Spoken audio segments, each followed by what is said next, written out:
WE di Sama-sama Pak Ardi. School dengan dari MGM. Assalamualaikum warahmatullahi wabarakatuh. Selamat siang. Waalaikumsalam warahmatullahi wabarakatuh. Izinkan saya langsung share aja ya. Iya, silakan. Iya, silakan Pak Ardi.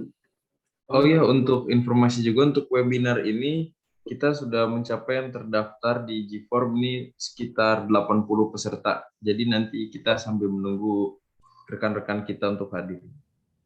Oh Terima iya. kasih Pak Ardi, monggo dilanjut. Pak. Ini lanjut aja ya. Ya. Baik. Sudah terlihat ya saya slideshow. Sudah Pak, tampil. Belum slideshow ya? Belum, masih open PPT. Nah ini. Oke Pak. Sudah ya?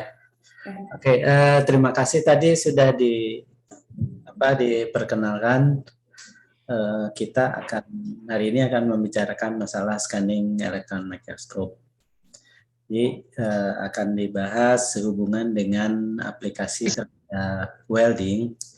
Jadi SEM-nya menurut kabar sih dari peserta ini mungkin sebagian besar belum mengenal SEM. Jadi kalau udah yang sudah mengenal mungkin ini menyegarkan lagi ya. Mungkin kita bisa sharing. Biodata tadi sudah disebut, mungkin tapi kalau misalnya Bapak Ibu lihat ya, perlu diketahui bahwa saya memang di elektron mikroskopi. Saya dapat material karena saya bekerja di pusat material. Terus juga di S3 saya di material. Jadi pengetahuan saya tentang material didapat di sini. Tapi aslinya kalau alat itu memang di elektron mikroskopi, terutama TEM dan SEM.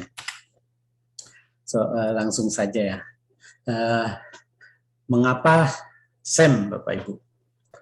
Jadi kalau kita melihat benda. Kalau bendanya itu besar, lebih besar dari 100 mikron ke atas, kita tidak usah pakai alat ya, kita bisa menggunakan mata. Tapi resolusi mata kita hanya 0,2 mm. Itu kira-kira selebar rambut kita ya. Tapi kalau misalnya benda yang kita amati itu di bawah mata, maka biasa kita menggunakan mikroskop. Terutama ini teman-teman di logam, mikroskop itu semacam ibu dari segala analisa ya. Semua dimulai dengan mikroskop dulu, melalui metalografi, dipreparasi. Tapi itu juga ada keterbatasan hanya sampai mungkin maksimum 1 mikron dan berbagai macam masalahnya. Tapi kalau misalnya kita melihat struktur yang lebih fine, sekitar 10 nano atau 30 nano seperti yang kita lihat pada perlit misalnya, itu kita harus menggunakan SEM.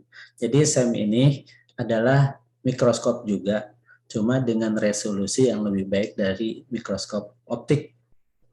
Kalau misalnya lebih dari itu, misalnya presipitasi dengan ukuran beberapa nano saja, kita SEM juga tidak bisa, kita harus menggunakan TEM, Transmission Electron Microscope, SEM, Scanning Electron Microscope. Di SEM ini ditemukan dasarnya di tahun 1938, ini ada fotonya dari Knoll dan Instruska, dari setelah beberapa tahun 85 mereka mendapat Nobel. Jadi SEM itu apa gitu untuk yang baru banget. SEM itu sama seperti mikroskop. Itu seperti kamera lah. Dia memberikan hasil dalam bentuk gambar. Cuma gambarnya dengan resolusi yang tinggi. Sampai dimensi nano. Nah yang kedua dia bisa apa lagi? Dia bisa analisa kimia. Analisa kimia juga bisa dengan alat lain seperti XRF, XRD, meskipun nggak langsung, tapi di SEM itu analisa kimianya sampai ukuran nano. Misalnya. Nah, kenapa SEM bisa sampai seperti itu? Jadi bisa sampai melihat ukuran yang sangat kecil. Jadi simpel sebetulnya teorinya. Jadi kalau misalnya kita punya benda, kita melihat benda itu adalah prinsipnya yang kita ketahui kan pemantulan cahaya. Jadi cahaya itu kan gelombang. Kalau panjang gelombang cahaya itu cukup untuk berinteraksi dengan benda, artinya gini, kalau panjang gelombang cahaya itu lebih kecil dari benda, maka dia ada kemungkinan berinteraksi dengan benda itu dan sampai ke mata. Maka kita bisa melihat benda. Tapi kalau bendanya kecil, panjang gelombang cahayanya itu sedangkan lebih panjang daripada bendanya, maka kita tidak bisa melihat. Itu kenapa kita bisa melihat atau tidak bisa melihat. Jadi pertama matanya, terus yang kedua cahayanya. Sekarang ada di dalam SEM seperti apa? SEM tidak menggunakan cahaya yang kita kenal, tidak menggunakan cahaya tampak, tapi menggunakan elektron. Karena sifat elektron dia tuh meskipun partikel dia memiliki gelombang ya, dia bergerak seperti gelombang, seperti cahaya juga. Cuma panjang gelombangnya pendek sekali. Dia ada kemungkinan besar elektron dan panjang gelombangnya dia akan kena atau berinteraksi dengan bahan kecil. Maka dengan melalui sebuah elektron mikroskop, interaksi ini dikonversi menjadi gambar. Nah, ini mengikuti hukum de Broglie, mungkin saya skip saja. Jadi sebetulnya SEM itu hampir hanya menggunakan satu rumus saja, yaitu rumus panjang gelombang. Jadi elektron dipercepat dan percepatannya itu ditentukan oleh voltase, beda voltase. Jadi bisa diatur panjang gelombangnya berapa. Dengan arti lain, bahwa panjang gelombang bisa dibuat kecil sekali untuk mengambil resolusi yang mendapatkan resolusi yang tinggi. Tapi resolusi tinggi banget itu juga ada batasnya karena lensa. Jadi secara teknis panjang gelombang atau resolusi teoritis itu tidak bisa dicapai. Tapi masih sekarang cukup bagus sih. Jadi SEM saja sekarang resolusinya 3 nano. Kalau TEM itu bisa sampai 0,65. Berarti 6 angstrom.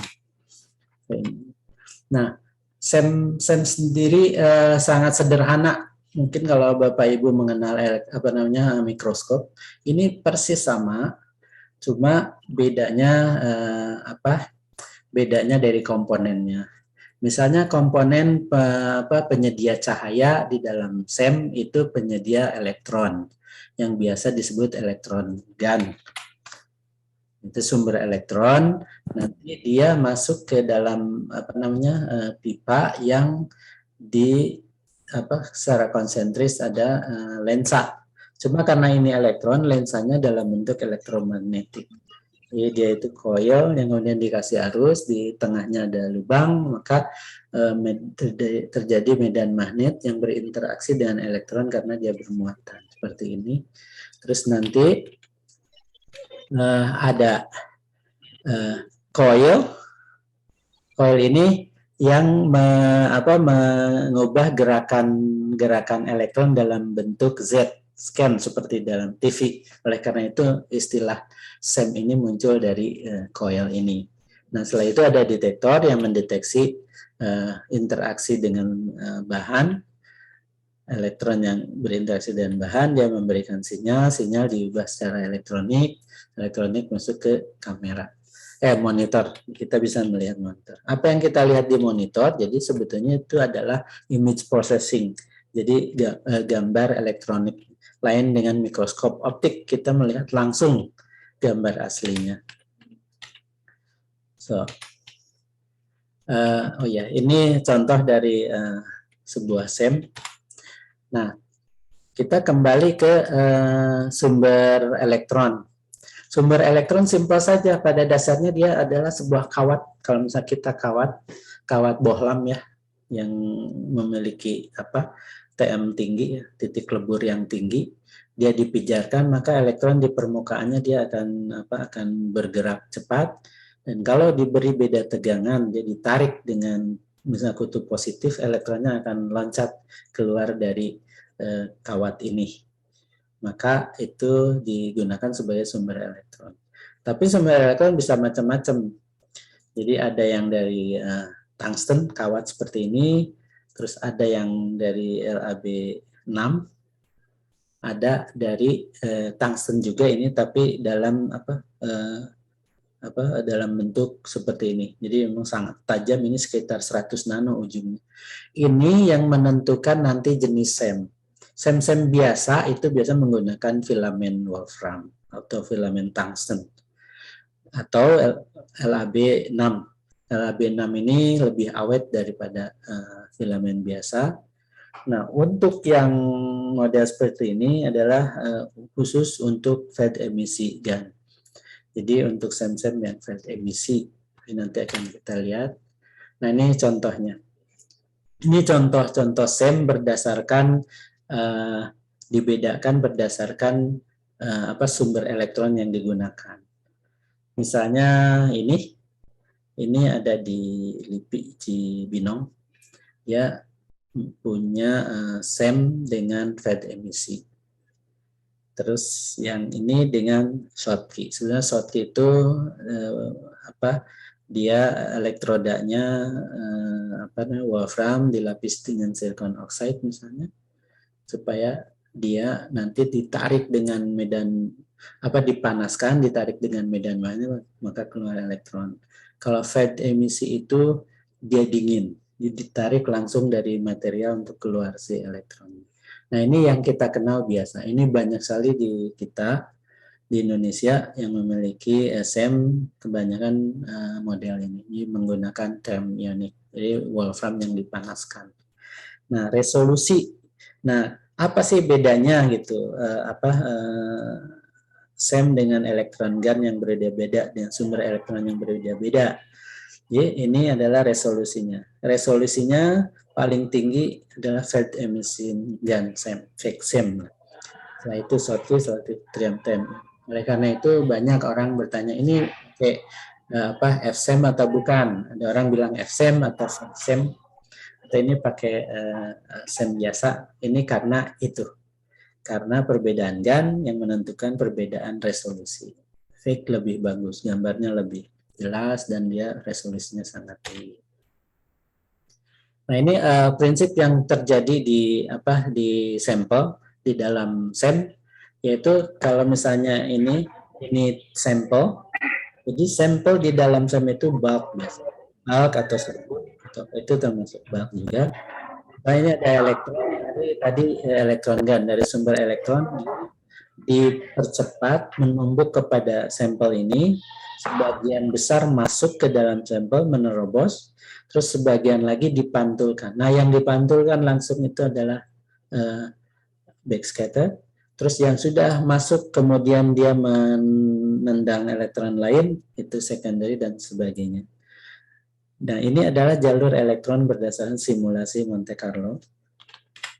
Nah, ini mungkin lebih detail bagaimana foto yang bisa kita dapatkan dari SEM. Jadi kalau ini, ambillah contoh satu atom saja dari sampel kita, bisa ditembak dengan elektron dari elektron gun yang kita sebut elektron primer, maka elektron itu akan melewati potensial inti atom, dia akan memberikan energi ke elektron di atom itu, elektron itu kemudian keluar dan dideteksi, maka itu disebut sekunder elektron atau elektron sekunder. Jadi bukan elektron asli yang datang, tapi elektron dari sampel kita. Nah, ini kalau dideteksi maka menghasilkan gambar yang disebut gambar sekunder elektron image. Nah, seperti ini. Dia kelebihannya karena dia pada umumnya terbentuk di permukaan sampel, maka dia memberikan gambar topografi dari sampel kita dengan cantik ya, seperti ini. Kita kelihatan ini adalah perlit yang dulu kita belum pernah melihat gambar seperti ini. Nah, kalau kita lihat ada lembah, ada gunung, semua jelas terlihat sampai ke whiskers ini. itu juga menunjukkan kelebihan di dalam imaging di dalam SEM, yaitu fokus yang di bawah atau yang di atas itu semuanya dalam keadaan fokus, lain dengan mikroskop kan. Kalau mikroskop optik kita harus misalnya fokus yang atas jelas. Ketika kita melihat posisi yang lebih bawah, itu yang atas jadi tidak jelas. Kalau ini hampir semua dalam keadaan fokus. Kalau Bapak Ibu perhatikan, itu yang membuat SEM memudahkan kita menggunakan SEM untuk menganalisa berbagai bahan dengan permukaan yang tidak rata. Jadi tidak harus dipreparasi, tidak harus dipoles dan sebagainya. Nah, sekarang apa yang terjadi kalau si elektron itu menumbuk inti atom kemudian dibalikan? Mungkin istilah fisika salah yang menumbuk, tapi dia melalui medan misalnya potensial inti atom, dia dibalikan lagi keluar sampel, dideteksi oleh detektor, dia akan menghasilkan gambar yang disebut backscattered electron image, BSE biasanya. Nah, ini gambarnya seperti ini. Backscattered itu ditentukan dia dipengaruhi oleh atom apa yang dia tumbuk, sehingga kalau atom berat, atom ringan, maka dia kalau atomnya berat makin banyak yang dibalikan. Kalau atomnya ringan dia makin sedikit yang dibalikan. Maka yang masuk ke detektor akan beda-beda seperti ini. Ini makin padat dia makin putih, makin ringan dia makin gelap. So, kalau bisa apa lagi dengan SEM? SEM bisa melakukan analisa kimia.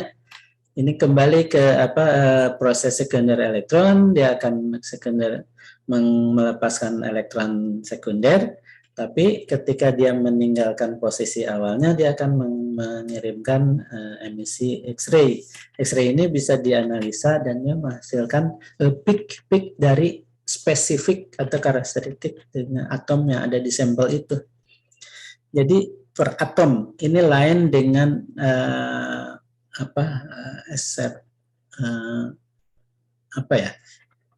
bukan XRF.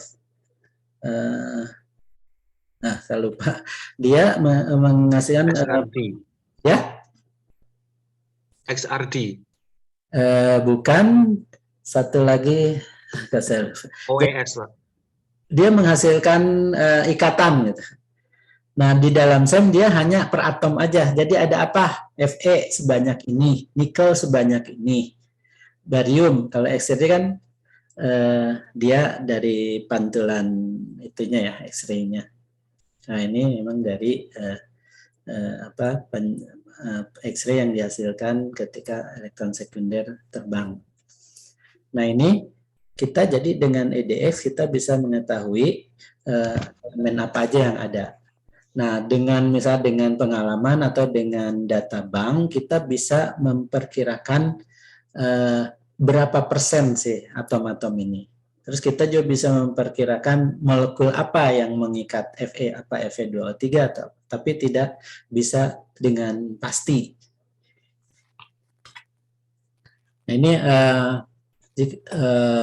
permasalahan dalam SEM. Ketika dia si elektron masuk ke dalam sampel, dia akan berinteraksi dan dia akan melaju terus sampai dia berhenti. Nah, daerah ini adalah interaction volume istilahnya. Di mana elektron itu berhenti. Maka di sini semua informasi, terutama yang kimia, itu datang dari volume ini. Jadi kalau Bapak Ibu punya bak, di atasnya ada kelihatan partikel kecil, di EDS dia akan menghasilkan informasi yang di bawahnya juga. Jadi itu memang harus diperhatikan. Nah, di SEM dengan EDS itu bisa selain hanya untuk mengetahui dalam satu titik, kita EDS bisa di-scankan dalam bentuk garis misalnya. Misalnya ini adalah gambar dari grain boundary yang dimana tumbuh sesuatu. Nah, kita tarik sebuah garis di mana nanti EDS akan titik per titik di sini menghasilkan sinyal elemen. Kalau misalnya dibuat dalam grafik, kita bisa kelihatan elemen apa saja, terus dia intensitas atau komposisinya bagaimana. Terus dia juga bisa mapping. Ini adalah contoh bukan lasan tapi ya ini logam. baja yang di galvanize dengan aluminium. Kalau tidak salah dengan aluminium, betul. Nah, kita bisa dengan cantik menggunakan EDX mapping menggambarkan di mana elemen apa gitu. So, mungkin ini kalau saya ada yang bertanya mungkin ini ya di akhir ya. So, ini contoh aplikasi. Nah, karena kita berbicara masalah pengelasan, biasanya yang dilas itu ini berhubungan dengan baja ya. Meskipun ada juga yang non ferrous seperti aluminium, magnesium itu dilas juga. Tapi asumsi saya mungkin di dalam pengelasan ini atau peserta lebih banyak berhubungan dengan baja, misalnya dengan pipa, dengan plat yang ada di industri minyak dan sebagainya. Nah, Bapak Ibu pasti sudah sudah mahir banget ya dengan ini. Jadi ini penting sekali untuk memahami diagram fasa. Ini salah satu contoh aja diagram fasa FE dengan C. Apa yang terjadi di temperatur berapa, fasa apa yang akan muncul. Tapi ini dibuat berdasarkan asumsi bahwa ketika metal ini dipanaskan dan kemudian didinginkan mencapai fasa tertentu, kemudian didinginkan pelan sekali sehingga membentuk diagram fasa ini. Jadi kalau pelan sekali maka fasanya akan mengikuti seperti ini.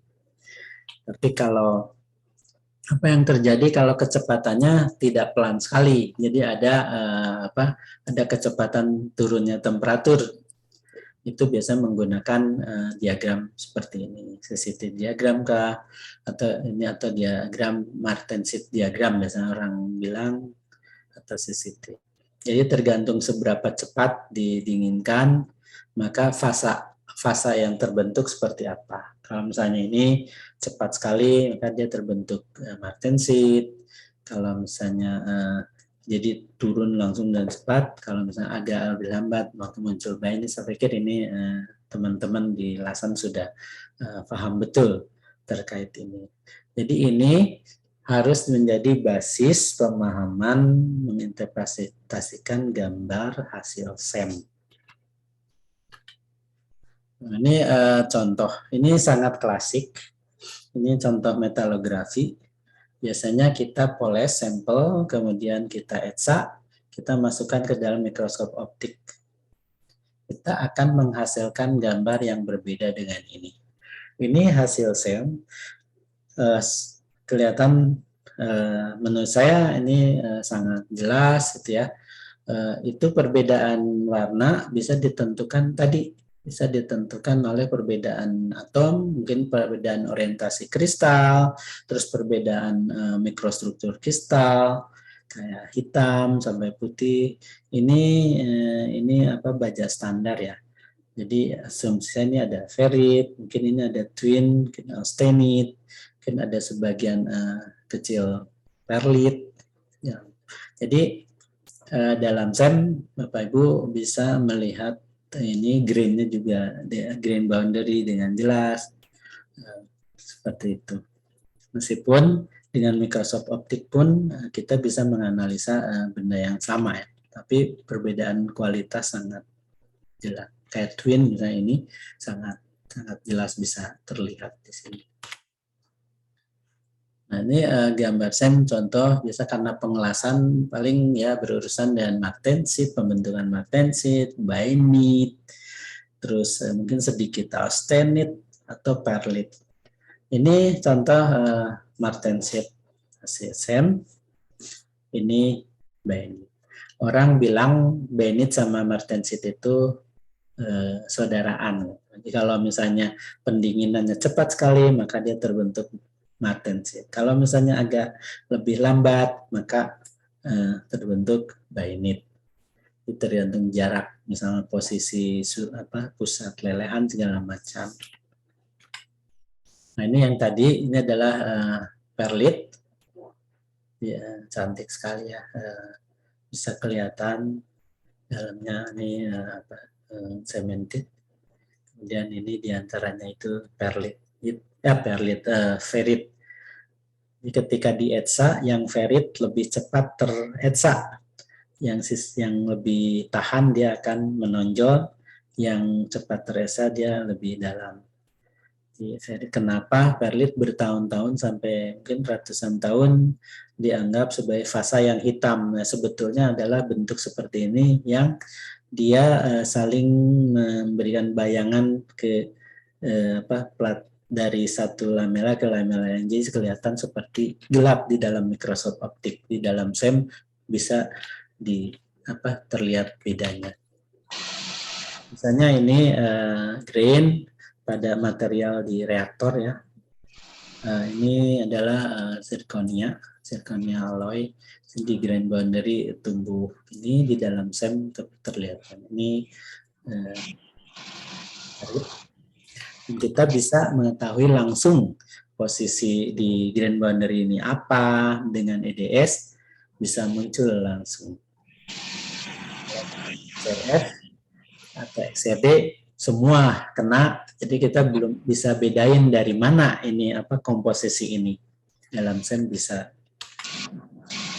Karena kita juga tahu dengan mikroskop optik atau dengan mata bagaimana patahan getas itu bentuknya. Bisa dengan SEM kita bisa jelas ya, terus porositas bisa terbentuk, bisa ya pola. Kalau patahannya lambat terbentuk stase, kita bisa lihat dengan jelas sampai ukuran kecil. Ini masih besar 5 mikron. Dan kita bisa lihat jelas bagaimana proses. Biasanya di failure analysis ini penting sekali untuk menemukan bagaimana proses sesuatu itu patah atau putus. Nah, ini mungkin penting juga untuk Bapak Ibu yang bekerja di dunia pengelasan, yaitu aging. Aging ini tema yang top di berbagai jurnal. Jadi aging yang terjadi di posisi pengelasan misalnya. Jadi ini bukan pengelasan, ini ada saya ingin menunjukkan ya contoh bahwa baja pun bisa aging dan proses agingnya tuh seperti ini. Aging itu dalam baja biasanya ada pembentukan fasa baru, presipitasi misalnya. Nah, si elemen yang membentuk presipitasi akan meninggalkan posisinya, maka akan terbentuk rongga-rongga ya, porositas. Ini di jurnal semua ya udah diakui bahwa porositas itu terbentuk karena pembentukan pembentukan presipitasi. Pembentukan presipitasi yang terjadi secara mandiri itu disebut aging. Tapi aging juga kadang-kadang kita lakukan dengan sengaja dengan melakukan anil misalnya dengan temperatur. Tapi prosesnya sama, yaitu pembentukan presipitasi. Ini contoh pada pengelasan, saya ambil dari sebuah jurnal ya, dari Vargas, ini dari Spanyol ya, itu dari Brazil. Ini pengelasan VWV. Ini kita dengan SEM kita bisa lihat posisi, misalnya posisi dari pusat las, ini posisi di Haz. Mungkin lebih cenderung ke martensit atau bayonet ya, tergantung posisi pengambilan. Dan ini adalah material basisnya. Kita bisa lihat perubahannya dengan jelas. Mungkin di wellbed lebih cenderung ke martensitik. Nah, ini saya agak nyelonong dulu nih ke tempat lain. Jadi ini karena penting banget gitu dalam pengelasan. Jadi meskipun gambarnya dengan jelas ya, resolusinya baik di SEM, ada beberapa yang tidak bisa dilakukan di SEM. Itu seperti presipitasi yang ukurannya sampai nano. Nah, itu di TEM, misalnya dikombinasi dengan TEM, kita bisa melihat misalnya ada segregasi di di grain boundary. Itu kan sangat umum ya, segregasi sulfur, fosfor, atau segregasi metal seperti Fe segala macam. Kan dalam hal ini Fe karbid kita bisa lihat hampir di semua posisi ya, baik di pusat lasan maupun di haz maupun di base metal. Ini contoh temuan di penumpukan atau pembentukan karbida di grain boundary. Nah, ini coarsening ya, pertumbuhan karbida. Ini masih dalam tab, kita bisa kelihatan di sini ya, banyak dislocation ya. Kita kembali ke SEM. Nah, ini masih yang tadi, kalau misalnya di hasil dari tes tensile di dalam lasan maupun di haz maupun base metal terlihat dengan SEM kita bisa melihat dengan jelas bagaimana porositas terbentuk, seberapa besar. Ini tidak seperti diketahui, ini tidak di preparasi ya, ini seperti aslinya. Jadi di patahannya kita bisa mengukur densitas dari porositas dan sebagainya dengan jelas dalam SEM, baik di weld, di tempat lasan, di haz maupun base metal. Ini ya oke. Jadi kalau posisi lasan biasanya dari di penelitian ini menunjukkan ada discontinuous dalam tensile, graphic tensile. Nah, ini hasil impact fracture. Dari CHARPY kita bisa lihat juga dengan SEM dengan jelas bagaimana dia apa yang terjadi gitu, di dalam bentuk patahan apa. Terus kita juga sebagian kita bisa melihat porositas seperti ini. Porositas yang asli ya dari material. Ini juga sama, yang A ini dari pusat lasan, yang dari haz, dari base metal. Kita bisa melihat perbedaan dengan jelas.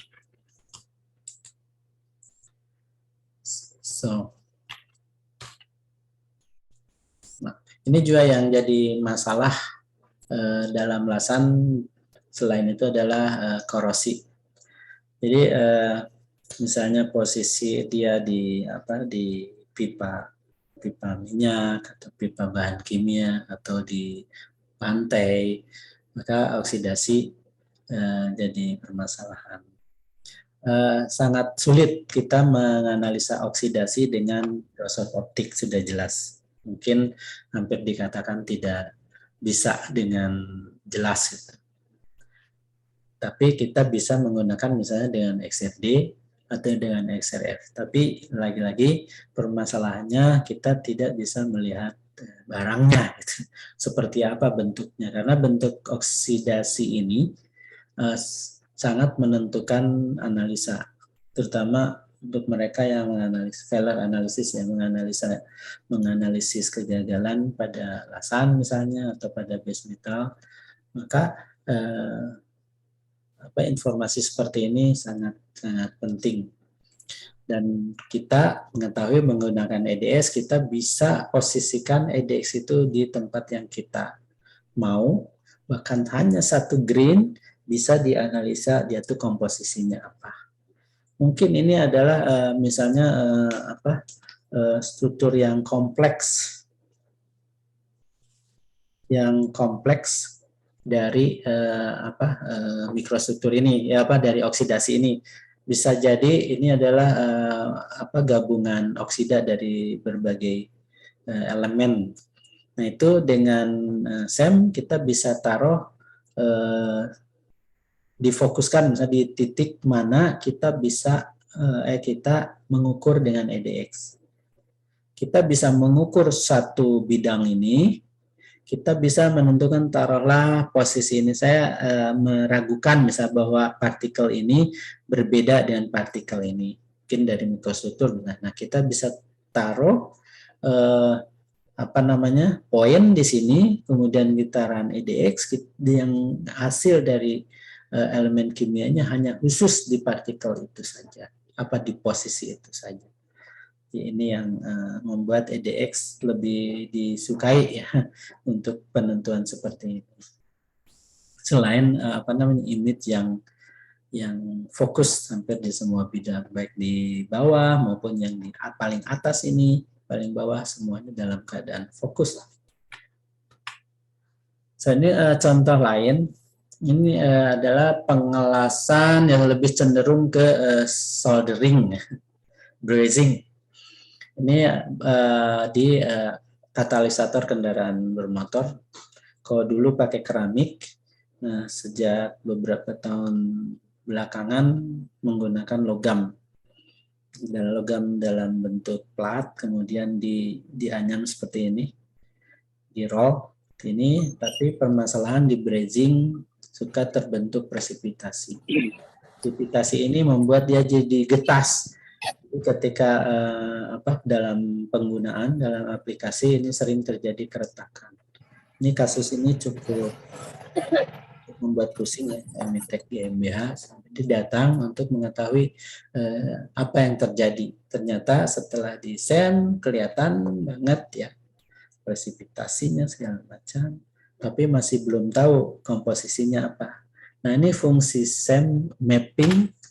Dengan mapping kita bisa lihat dengan jelas, meskipun ini dengan WDX ya, dengan detektor EDX, detektor analisis dalam SEM itu bisa dua macam, yaitu bisa EDX atau bisa WDX. Biasanya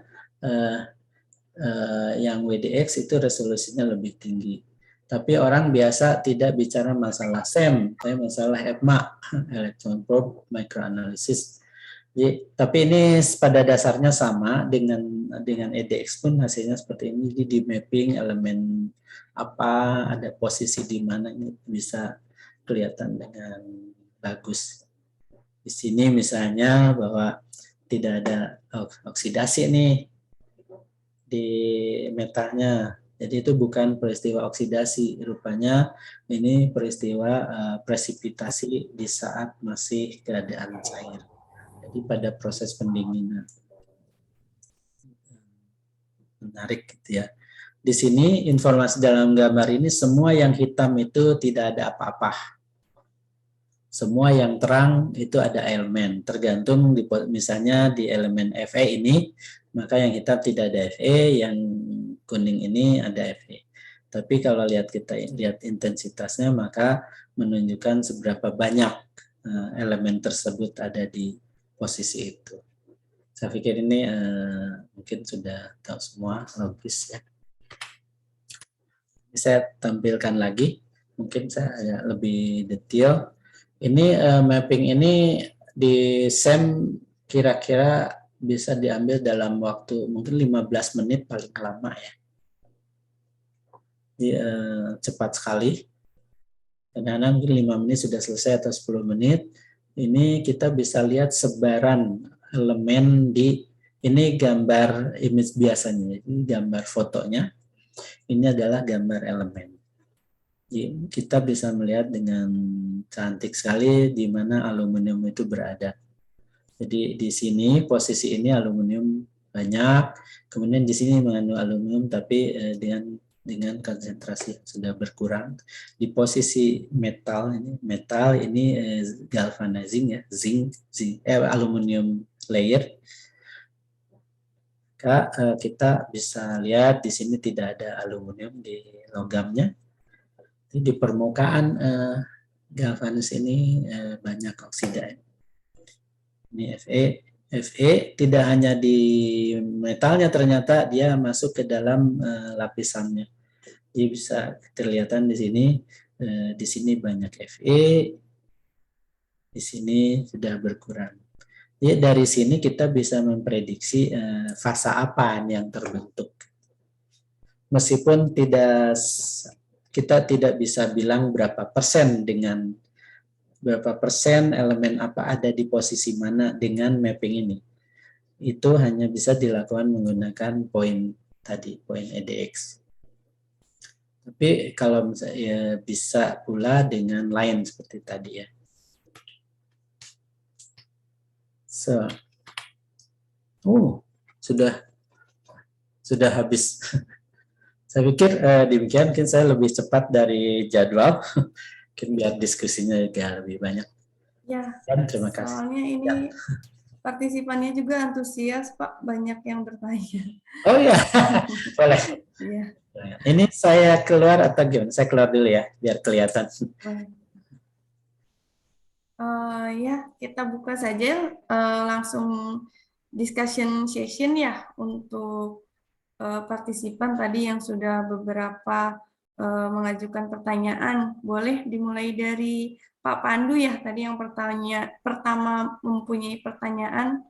Oh, Mungkin iya. Pak Pandu boleh di open cam dan juga di unmute untuk disampaikan pertanyaannya langsung, boleh Pak? Assalamualaikum Waalaikumsalam warahmatullahi wabarakatuh. teman-teman dan Bapak Pemateri, Pak Arbi. Salam kenal, saya Pandu Santoso dari Pertamina Upstream, Pak. Siap. Khususnya untuk SEM ini, Pak. Mungkin pertanyaannya sederhana. Pertama, apakah SEM ini sebagian komponennya sudah bisa dibuat di Indonesia, Pak? Oke, tahu saya tidak ada ya Pak, setahu saya. Tapi mungkin di sini ada apa namanya dari MTI. Ya. Bisa juga. Tapi kalau jawaban saya tidak ada. Jadi komponen SEM ini biasanya kalau orang beli itu dalam gelondongan ya dari pabriknya misalnya kalau FEI atau thermofisher itu biasanya langsung dari Belanda karena pabrik di Eindhoven. Kalau misalnya Jeol itu dari Tokyo, dikirim dalam selesai di packing, di kotak, buka, pasang, tes gitu Pak. Oh begitu. Ya itu concern saya karena saya sudah lama di perusahaan ini, jadi saya berpikir bagaimana kita bisa mengambil alih teknologinya. Material pun masih dipegang sama luar gitu, Mbak. Betul. Ya, seperti itu. Gini Pak, saya mungkin agak pesimis ya, termasuk yang agak pesimis dengan perkembangan elektron mikroskopi di kita kalau berhubungan dengan pertanyaan Bapak dengan alat misalnya. Kalau di luar negeri seperti negara-negara memang produsen SEM seperti Jepang, Jerman, Belanda, itu mereka di dalam kurikulum kampus itu ada kurikulum elektron mikroskopi. Jadi ada SEM, ada TEM, ada EPMA segala macam. Terus ada ada jurusannya. Oh, ya. Dan di sana di bagian instrumentasinya ada salah satu penelitian yang berhubungan dengan komponen yang biasa digunakan dengan SEM juga. Karena komponen SEM ini bisa digunakan di berbagai tempat juga. Seperti EDX-nya kan bisa di mana, terus kayak vakum, sebetulnya pada dasarnya di ini, tapi di kita itu pun tidak ada. Oh gitu Pak. Itu pun karena ya menyangkut ke produk kita yang saat ini kita masih di proyek dan proyek kita menggunakan material pipa yang cladding Pak, yang tadi Anda sampaikan ada 2 material itu. Ya. Terus material kita ada martensit dan martensit ledeburit sama di fasanya di tengah Pak. Oh iya. Kita menggunakan material yang fasanya di tengah, tidak martensit, tidak ledeburit atau tidak barit gitu. Itu tapi aja Mas. Oleh karbon ya atau karena pakai karbon? Iya betul. Itu karena itu kita perlu alat yang sebenarnya pertanyaan saya ada nomor 4 tadi Bu, saya menanyakan kalau SEM ini bisa dibawa-bawa nggak Pak sih Pak? Di bawah seperti ini ya, maksudnya handheld, Portable gitu mungkin, seperti Pak. komputer, ya. seperti komputer ya. Yang portable ya. Ya, sebetulnya ada itu. Jadi dulu itu ada apa namanya banyak keluhan terkait analisa SEM harus dibawa ke lab, harus dipotong ya. Kalau dipotong dari bentuk besar jelas ya, SEM masih belum bisa on-site ya.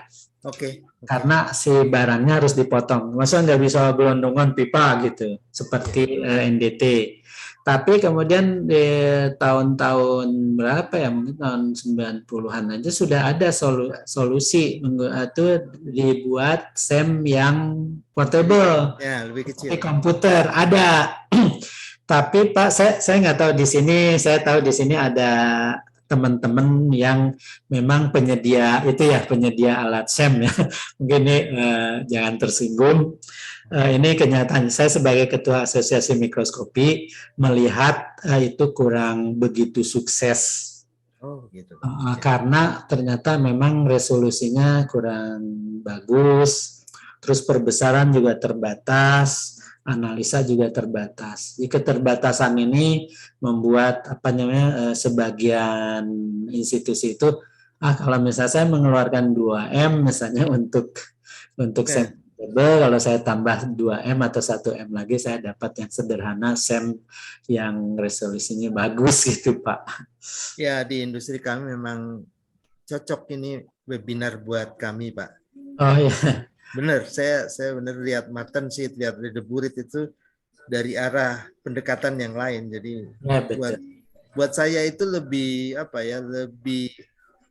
lebih ke arah kekuatan material ya Pak ya, karena memang apalagi yang di offshore Mas, itu ada oksidasinya banyak dan partisipasinya bisa merusak alat kan Pak tadi, merusak material kan. Jadi itu yang kami harapkan. Terima kasih Pak Arbi. Sudah memintarkan kami ini. Ya. Assalamualaikum. Terima kasih banyak Pak Pandu. Baik, terima kasih Pak Pandu ya atas pertanyaannya dan Pak Arbi untuk penjelasannya. Kemudian ini ada pertanyaan berikutnya Pak dari Pak Agusta di Unjani. Dari Unjani ya Pak Agusta. Boleh Pak silakan langsung unmute dan open cam saja untuk bisa langsung ditanyakan pertanyaannya. Ya, Assalamualaikum. Selamat sore semuanya. Salam kenal. Saya Agusta Triandika Priyambada, mahasiswa aktif dari Universitas Unjani, Universitas Jenderal Ahmad di Bandung ya. Ya, mahasiswa ya. Ini benar-benar pengen tahu knowledge-nya banget ya Pak. Mohon maaf Pak, semuanya izin bertanya. Yang saya tanyakan itu, saya sebagai orang awam sendiri, sebagai mahasiswa yang mencari ilmu ya Pak. Ya, siap. Untuk SEM sendiri itu bisa untuk semua jenis pengelasan atau tidak, dan apakah bisa dilakukan di dalam air atau tidak ya Pak, seperti underwater welding itu. Terima kasih semuanya. Selamat sore. Makasih. Iya, mungkin saja terlewat. SEM itu bisa menganalisa hampir semua sampel kecuali yang basah. Jadi kalau itu masih lasan itu bisa semua. Bisa. Yang basah tidak bisa. Bukan berarti absolut tidak bisa, kayak misalnya agar-agar gitu kan, orang biologi juga suka ngirim sampel basah. Atau orang lasan misalnya dia pipa yang masih mengandung oli, itu tidak bisa. Karena selama dia basah atau ada oli, ada apa, dia tidak bisa vakum karena dia bekerja kan dalam vakum. Jadi kalau misalnya di dalam air jelas tidak bisa banget. Dan SEM itu yang tadi disebutkan ya dengan Pak Pandu bahwa SEM itu ruang sampelnya itu ya relatif, meskipun sekarang sudah besar ya bisa sampai 10 cm gitu. cuma dia tidak bisa, kalau misal pengelasan pipa atau tangki itu tidak bisa masuk ke dalam SEM, karena SEM tidak seperti NDT ya, yang dia ada Tidak merusak ya Pak. itu, bendanya harus dimasukkan. Dirusak. Itu Mas Agusta. Ya, jadi Mas Agusta fasanya ini harus solid ya Pak Arbi ya. Nggak boleh fase liquid ya untuk yang diuji itu. Baik Pak, terima kasih. Sama. Sama-sama. Daun misal, apakah daun bisa dianalisa dengan SEM? Bisa. Serangga bisa. Banyak, misalnya residu oli bisa. Iya. Selama tidak basah dia bisa. Mungkin tadi dari pertanyaan Pak Agusta juga untuk yang underwater welding bisa nggak? Bisa Pak, selama maksudnya sampelnya harus dibawa ke lab gitu, bukan alatnya yang dibawa ke underwater welding gitu. Karena ini kan skala lab ya Pak Arbi ya, jadi sampelnya itu yang harus dibawa ke lab gitu, bukan dari alat SEM-nya yang dibawa ke tempat spesimennya berada gitu Pak Agusta. Tidak seperti yang SDF gitu ya. Ya. Kan digendong-gendong, digantung di bahu, tembak, gitu sama. Tapi SRS juga nggak bisa dalam air. Sama. Itu Pak Agusta ya. Baik Ibu, Pak, terima kasih banyak. Sama-sama. Ya. Kita lanjut ke pertanyaan berikutnya dari Pak Krisnugroho. Silakan Pak Krisnugroho dari PT tadi. Boleh di-unmute dan di-open cam.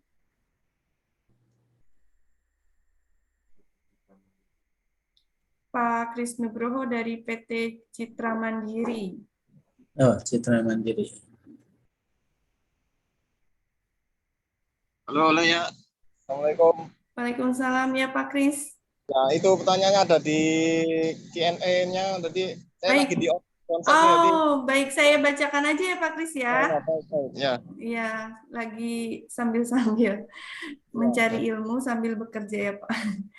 Pertanyaannya Pak Kris, Pak, apakah tersedia alat ukur untuk menentukan spesifikasi CRC atau chrome carbide ya dalam substructure of material dan ketentuan the right of design safety factor analysis, begitu Pak? Ininya ada di jam berapa ya pertanyaannya? Mungkin saya bisa. Oh iya, di jam 2.34. 2.45 nih Pak. Oh banyak yang diloncat ya Pak, Mbak? Iya, udah dikumpulkan soalnya Pak tadi. Oke, 2.45. Iya. Nomor 6 ini Pak Krisnugroho. Oh, siap. 8. 6, 7, 8. Krisnugroho 42.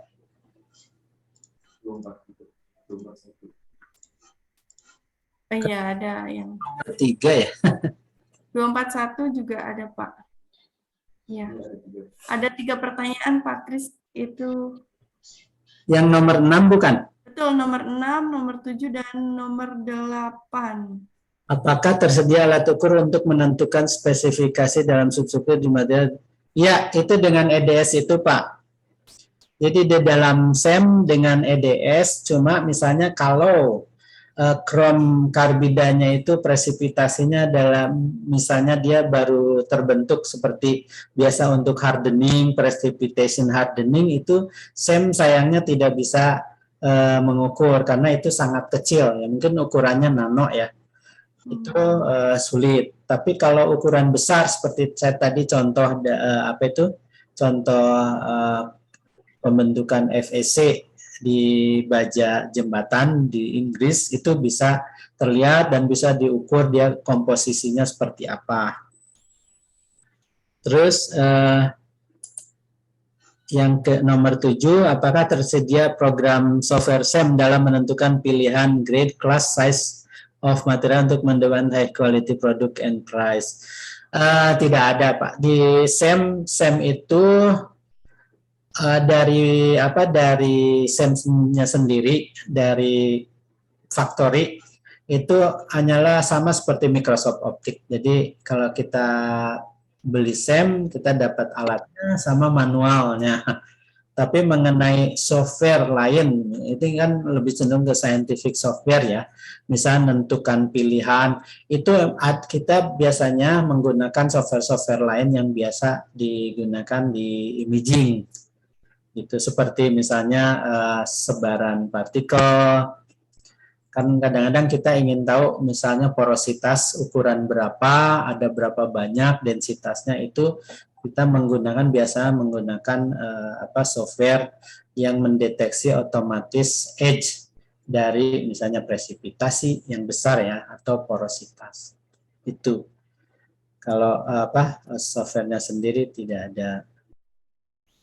Mungkin dijual pengadaannya terpisah ya Pak dari unit SEM sendiri gitu ya. Dan setahu saya memang Factory itu tidak menjual software-software lain ya. Hanya software yang berhubungan dengan pengendalian SEM. Dan itu pun biasa sudah diinstalkan. Sekarang kita jarang ya kita dapat misalnya softwarenya hardwarenya gitu, CD-nya misalnya. Itu juga jarang. Saya nggak tahu mungkin teman MTI ini Pak Arif bisa sekarang udah bisa. Jarang sih. Karena untuk install juga yang menginstalkan teknisi dari perusahaan. Karena ini bukan software biasa, jadi dia software yang menghubungkan antara hardware SEM-nya dengan komputer untuk kontrol. Jadi biasa gitu.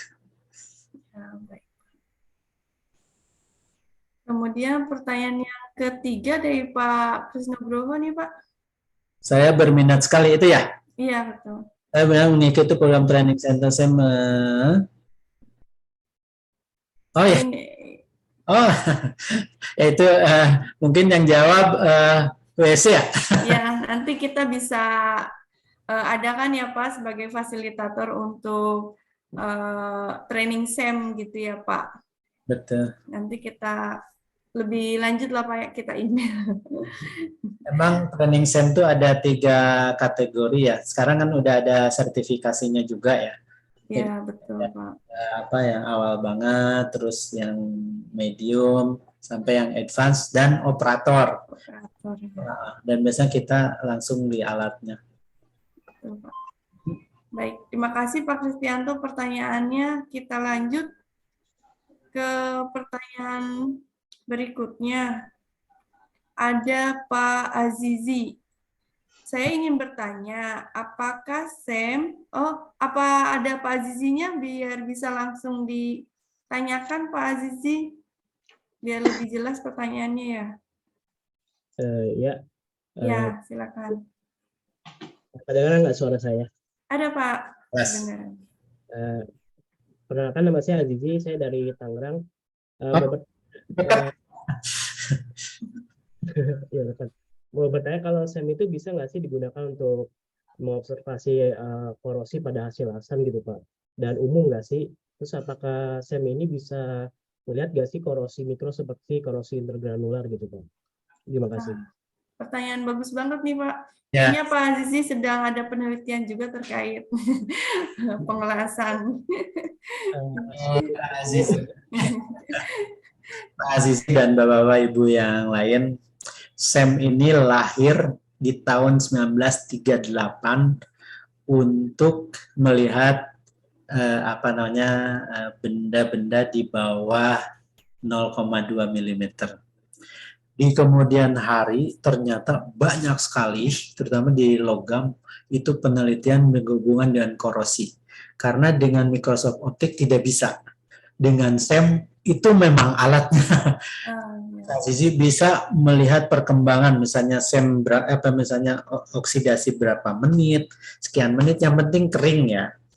Itu tepat banget karena korosi itu dia ada di mungkin di size sekitar dari berapa nano gitu ya sampai mikron gitu. Jadi semua hampir bisa terdeteksi oleh SEM. Dan korosi itu kan kalau kita lihat dari Ellingham diagram kan terbatas di elemen-elemen tertentu saja ya perlombaan misalnya. Meskipun di situ ada 100 elemen, tapi kalau misalnya di situ ada misalnya ada krom, ada aluminium, kan kita bisa nebak oksidasi apa yang akan terbentuk. Dan itu semua elemen-elemen yang di dalam SEM EDS itu ya, analisis SEM itu paling mudah.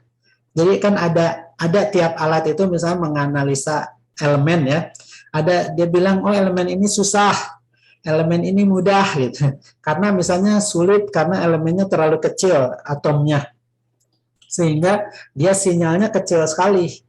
Nah, si detektor SEM itu biasanya kan diberi pelindung ya dalam bentuk jendela ya sebelum masuk ke detektornya si sinyalnya. Nah, jendela itu sebetulnya pelindung, tapi dia mematikan, malah dia mempersulit analisa elemen di bawah boron.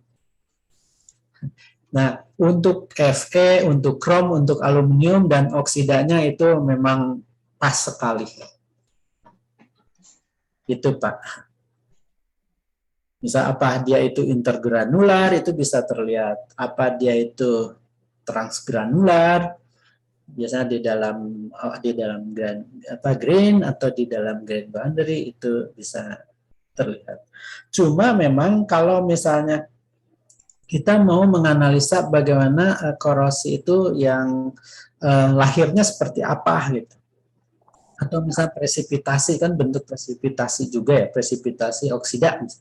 Itu kalau misalnya ukurannya masih kecil kayak GPI zone, jadi masih baru 3-4 atom, itu tidak bisa. Itu kita harus menggunakan TEM, Transmission Electron Microscope.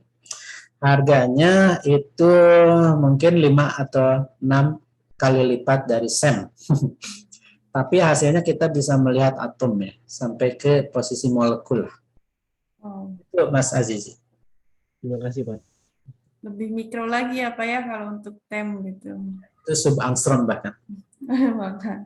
Ya itu Pak Azizi ya, jadi bisa loh Pak pakai SEM untuk melihat, apalagi tadi ya korosi transgranular ataupun intergranular. Bahkan tadi ya Pak Arbi juga menjelaskan bisa melihat persebaran unsurnya itu ya Pak, oksidanya pun terlihat ya Pak. Betul. Betul. Persebarannya tuh di mana dibedakan dari warnanya ya tadi Pak. Betul. Dan ini mungkin mohon maaf ya, mungkin SEM ini satu-satunya alat yang sekarang ada ya di alat uji itu. Bisa dia ngasih misalnya gini, saya mau menganalisa kelinci, saya lihat kelincinya, saya lihat telinganya, lihat hidungnya, dan kita bisa tahu telinganya itu komposisinya apa, posisinya di mana. Itu kan yang memang penting sekali untuk, terutama pengelasan kan ditentukan oleh posisi. Dari optik kita bisa lihat posisi, tapi dari komposisinya tidak bisa. Dan kombinasi yang dua itu SEM bisa. Jadi tadi pakai line scan tuh kita bisa tarik garis Pak Azizi, mulai dari base metal, well metal, HAZ gitu. Jadi nanti perbedaan dari masing-masing daerah itu terbaca oleh SEM gitu Pak, persebaran unsurnya ataupun fasanya gitu. Atau di mapping misalnya. Iya, di mapping. Masalahnya gini, kita kan saya dapat beberapa gambar sampel hasil SEM dari WSC ya. Iya. Nah, permasalahannya, kan ini saya sebagai orang SEM gitu ya, membesar-besarkan. Tapi kelemahannya mungkin saya harus sebutkan. Bapak Ibu, kalau saya pakai kacamata, saya bisa melihat pegunungan. Seluruh pemandangan yang ada di horizon ini saya bisa lihat, ya Pak ya. Tapi kalau saya menggunakan mikroskop, misalnya suryakanta, udah mengecil nih, pakai mikroskop optik mengecil, pakai SEM mengecil. Jadi kalau misalnya lasan itu ukurannya, misal sampelnya aja atau platnya aja misal 8 mili, terus lasannya sekian mili, itu hanya bisa melihat sebagian kecil, tapi dalam resolusi tinggi. Tapi ada cara, misalnya kalau misalnya Bapak Ibu bawa ke SEM ya, di ini aja motonya di mapping juga. Jadi dari mulai base metal bergerak ke kiri, merubah posisinya harus disesuaikan supaya nanti bisa digabungkan lagi. Kalau lasan harus begitu. Jadi kita tahu nih dari pergerakan fasa dari base metal ke weld melt-nya.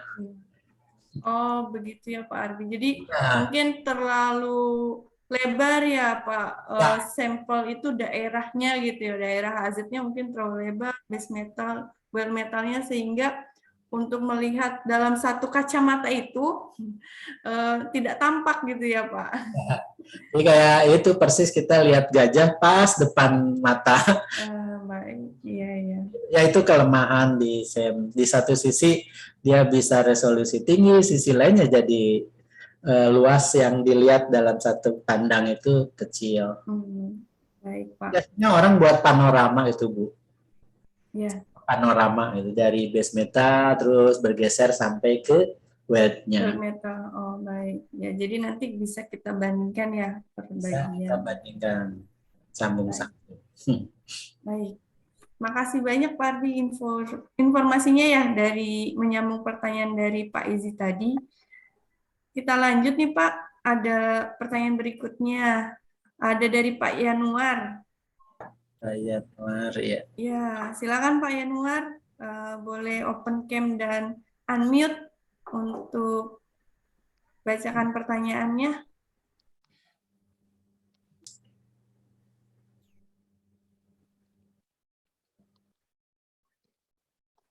Oh, ini saya bacakan aja ya Pak Yanuar. Ya kok ya. Apakah dari SEM dapat mengetahui jenis korosi yang terjadi pada permukaan material, gitu Pak? Ya. Iya. Pertanyaannya mirip dengan Pak Azizi ya. Dia bisa. Mungkin saya perlu tambahkan. Tadi belum dibahas ini. Jadi SEM itu oke, kita bisa naruh sampel, terus langsung nyalakan, di vakum, nyalakan monitor, pegang mouse, saya gerak ke sana kemari, saya foto perbesaran, besar kecil, terus saya ambil unsur kimia. Tapi bukan hanya itu. Di luar SEM, misalnya sebelum sampel dimasukkan dalam preparasinya, kita bisa menyiapkan misalnya satu sampel yang sama, taruhlah lasan. Kebanyakan lasan itu dianalisa dari cross section kan? Ya, betul. Betul. Kalau awal misalnya saya nggak dipotong, bisa dilihat dari atas, dari permukaan. Nah, oksidasi itu biasanya yang menarik itu dari samping, dari cross section. Jadi bukan hanya jenis korosi. Jenis korosinya kita biasanya kalau orang korosi itu sudah hafal sih. Kan korosi itu cuma ya paling krom, aluminium, Fe gitu kan, berkisar itulah korosi itu. Jadi bahkan dari strukturnya aja, mikrostrukturnya kita bisa menebak itu korosi apa.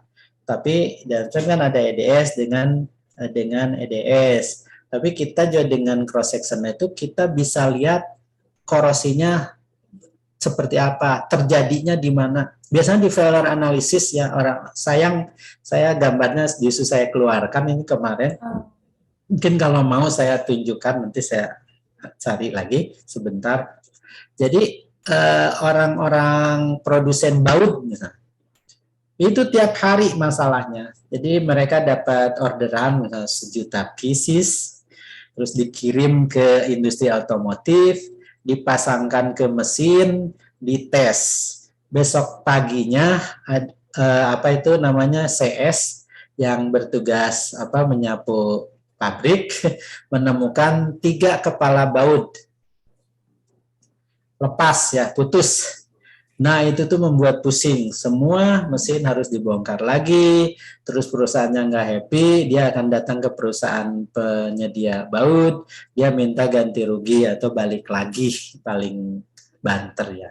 Dan itu perusahaan-perusahaan baut mengantri hampir tiap minggu, datang minta dianalisa apa yang menyebabkan baut itu patah. Nah, itu kebanyakan oksidasi, Pak. Nah, oksidasinya tidak seperti ini mungkin ya. Kalau misalnya kayak korosi, ya korosian oksidasi ya.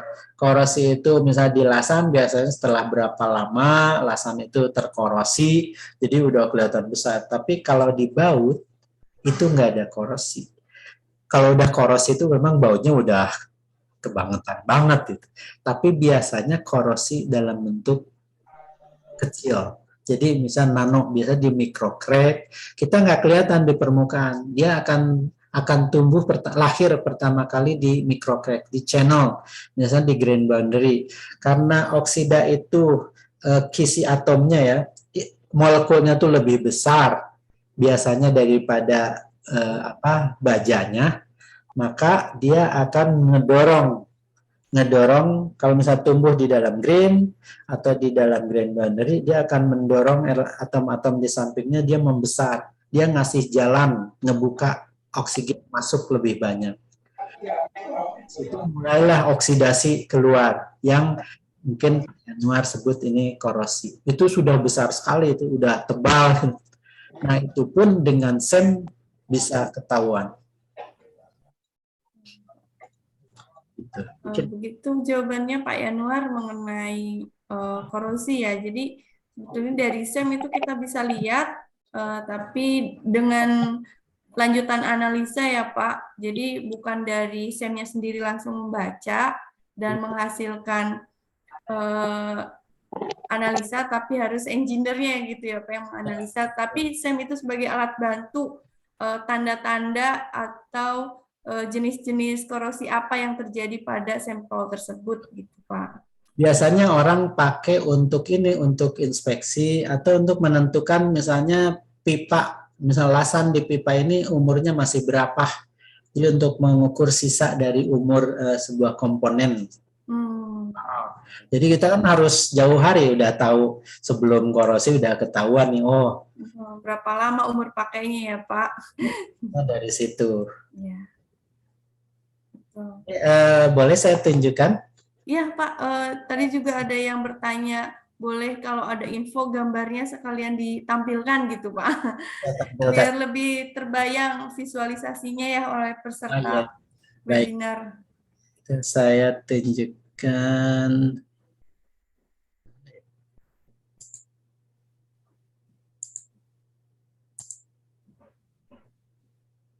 Sudah kelihatan? Iya Pak. Nah ini Bapak Ibu, ini dari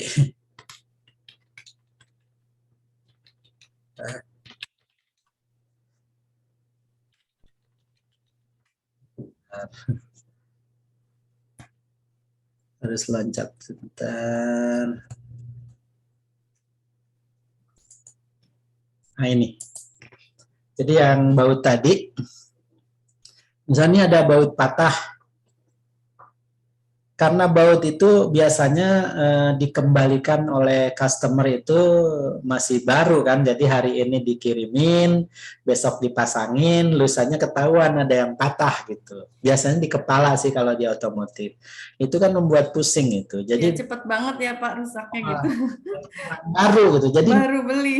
Itu korosi, nggak mungkin aging, nggak mungkin. Paling mungkin itu tumbuhnya oksida awal gitu di mikro crack atau apa. Nah, seperti ini. Nah, ini kalau kita lihat di SEM dalam cross section ya, dilihat dari arah batang. Ini misalnya seperti ini ada tumbuh oksida, tapi saya mau tunjukin ini. Jadi nih kalau misalnya lihat sepintas ini dari as ya. Jadi nggak akan kelihatan kalau korosinya masih baru lahir, itu sulit banget. Tapi operator harus mampu mendeteksi itu, dicari ya, dilacak. Misalnya ini yang saya temukan misalnya seperti ini, saya mencurigai ada sesuatu di sini. Ini lingkarannya besar sekali, padahal bautnya mungkin cuma 5 mili ya diameternya.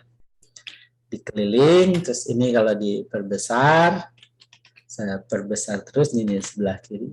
Nah, ternyata jadi kalau misalnya kita lihat seperti ini, mana kelihatan toh? Ini Iya, Pak. besar, tapi makin besar perbesaran, makin besar juga bidangnya. Jadi mungkin seluas lapangan bola kita harus cari jarum gitu. Iya, betul, Pak. Tapi apa namanya pengetahuan metalurgi memang penting banget ya untuk operator untuk mengetahui. Jadi bisa dilokalisir gitu, enggak semua.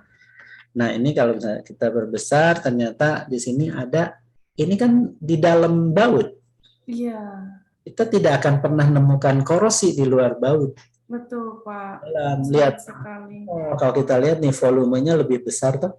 Iya, betul, Pak. Lebih besar dari matriksnya. Maka si matriks ini akan kebuka, kedorong.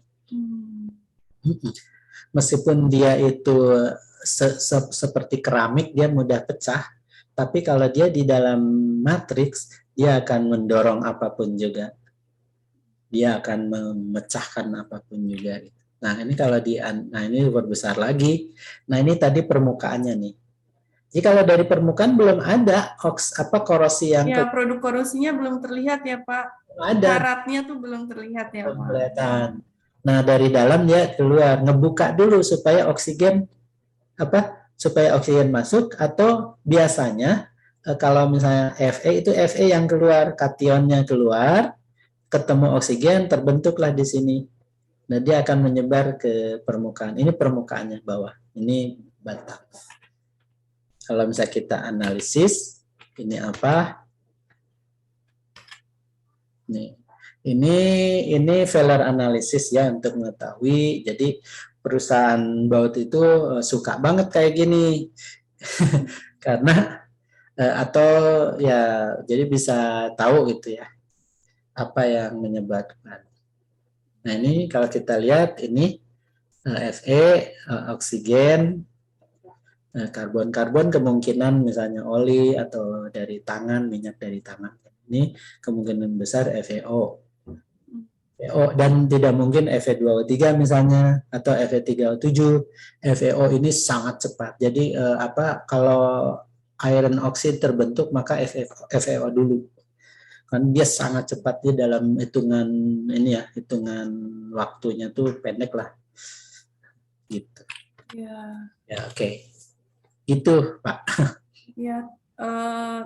Tadi Pak Yanuar ya Pak Yanuar tervisualisasi ya contohnya nih langsung pada produk yang terkorosi gitu. Ternyata produk korosinya itu bahkan ada di dalam materialnya, belum ada produk karatnya di permukaan materialnya gitu.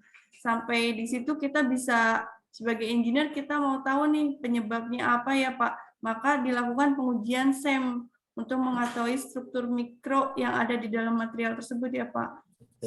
Terus kita perbesar ternyata bisa sampai terlihat sekali apa ya produk korosinya itu di butiran material tersebut gitu. Saya tahu sih, saya lihat di beberapa jurnal ya Bu ya, yang khusus meneliti masalah permasalahan lasan dari elektrodanya, misalnya yang MMA gitu ya. Elektroda kan bungkusnya macam-macam gitu. Nah itu juga bisa salah satu penyebab. Mereka sengaja ngelas dengan berbagai elektroda, berbagai baja, kemudian dipotong cross section, dilihat mana yang rentan terhadap internal oksidasi seperti itu, initial oxidation. Banyak sekali nih Pak yang bisa dilakukan menggunakan SEM tuh, mau tahu apa sih gitu. Kita pakai SEM secara mikro untuk lihat ya Pak fenomena apa yang terjadi di dalam spesimen atau material yang mau kita lihat ya Pak. Kira-kira begitu. Oke. Kemudian makin menarik nih Pak, sore-sore ngopi sambil ngisi ilmu juga, ngasah ilmu nih Pak. Semakin panas nih, semakin sore pertanyaannya. Ada lagi nih Pak. Yang tahu gitu, mungkin bisa, nggak harus saya aja yang jawab ya. Oh ya boleh, kalau ada masukan nih Pak dari partisipan boleh ya Pak. mungkin dari pakar-pakar industri di lapangan ada yang informasi tambahan mengenai knowledge SEM juga boleh Pak, dipersilakan. Ya. Pak Arbi, ini kita lanjut ya Pak ke pertanyaan berikutnya. Ada pertanyaan dari Pak Ibrahim dari Gama Buana Persada. Pertanyaannya tadi Pak mirip sih, apakah kita dapat mengetahui durability material berdasarkan ukuran butir pada data SEM? Mestinya bisa. Ya. Mestinya bisa. Jadi tadi Pak Muhammad Ibrahim ini lanjutan ya, analisa lanjutan setelah kita melakukan pengujian SEM. Jadi pengujian SEM hanya memberikan data kuantitatif ya Pak. Mikrostruktur kan kayak kalau ukuran kan mikrostruktur ya. Iya. Bukan hanya ukuran, bentuknya juga menentukan. Bentuknya menentukan. Bulat itu apa? Bulat tajam-tajam, bulat bersih, itu sangat menentukan. Apalagi durability material kan yang menentukan kan bukan hanya bentuk, bukan hanya ukuran, tapi juga bentuk. Iya. Betul. Jadi nanti dilakukan analisa lebih lanjut atau perhitungan formula berdasarkan hasil dari pengujian SEM itu. Itu Pak Ibrahim, ada pertanyaan lanjutan atau cukup Pak Ibrahim, boleh di-unmute dan open cam untuk pertanyaannya. Untuk saat ini cukup, Bu. Terima kasih banyak, Pak. Baik, Pak Ibrahim. Terima kasih. Kemudian ke Pak Iwan. Oh, Pak. Pak Iwan, silakan Pak Iwan, kalau ada di forum boleh di-unmute dan open cam. Pak Iwan.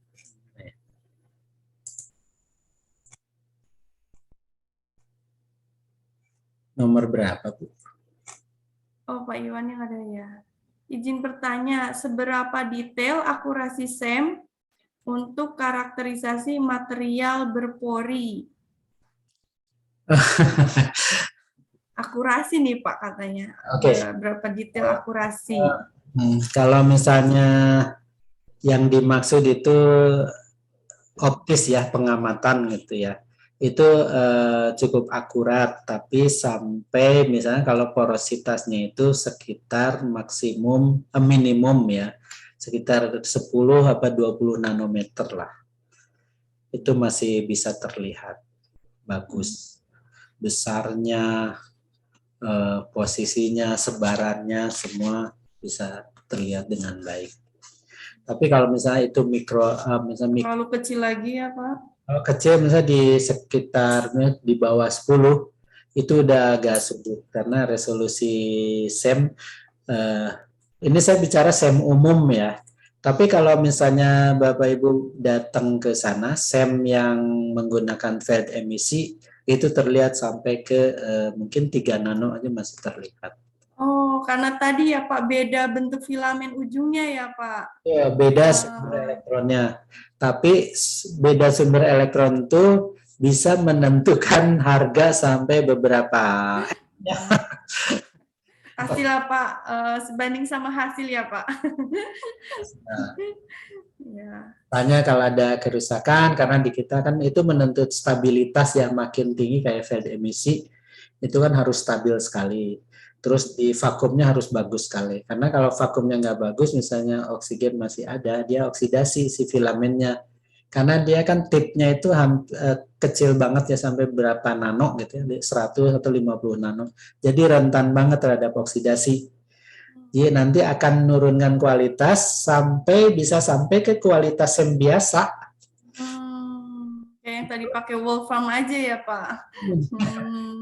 Oh, kalau misalnya listriknya tidak stabil, kan biasa pakai UPS segala macam. Orang beli SEM biasa aja, pakai UPS-nya berlipat-lipat ya supaya nanti putus atau ada apa itu istilahnya tuh ada breakdown gitu terus nyambung lagi itu nggak masalah. Nah kalau SEM biasa masih nggak masalah, tapi untuk fake itu hampir bermasalah besar ya. Masalah besar. Harga, nah saya nggak tahu ya, sekarang kan di UI ada ya fake SEM, terus di Cibinong, LIPI ada fake SEM. Itu saya kurang paham harga mereka menaruh bandrol berapa. Jadi mungkin gini, kalau misalnya analisa ke SEM biasa aja dulu. Iya. Kalau tidak bisa terlihat baru naik ya Pak ke kualitas. Jadi semua terlihat di SEM biasa, kecuali mungkin ada ini yang menarik nih ukuran kecilnya, ambil satu untuk fake SEM. Misalnya ada 10 sampel, nggak 10. Iya, di mapping dulu ya Pak. Semua ke sana hanya satu aja, karena yang lain pasti sama. Iya. Natur ya begitu ya. Ya, bisa Pak. Ya, itu sih Pak, tadi Pak Iwan, jadi ada keterbatasan juga berdasarkan filamen yang digunakan juga tadi. Kalau yang umum sih, kalau akurasi di bawah 10 mikronano ya Pak, masih bisa, nanometer, masih bisa terlihat. Tetapi kalau mau lebih baik lagi ya kita kualitas filamennya juga meningkat ya Pak, tadi pakai vape. Tuh. Baik Pak. Kemudian dari Pak Azwinur. Silakan Pak Azwinur. Jika masih ada di forum, boleh langsung bertanya. Di unmute dan open cam.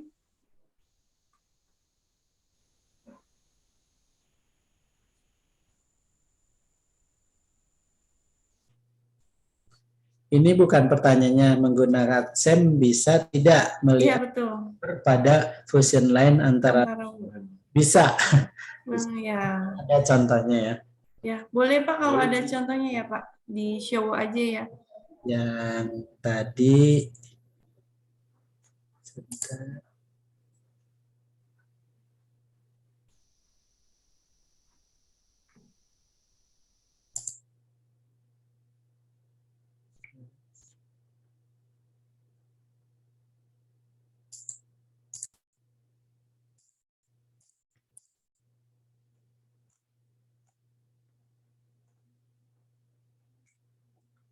Oh ya, oke.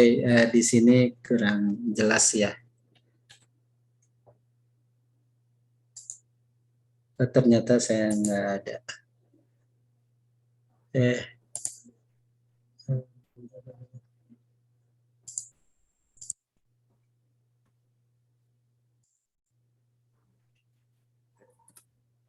Nah ini kebetulan ya kurang tidak ada ya.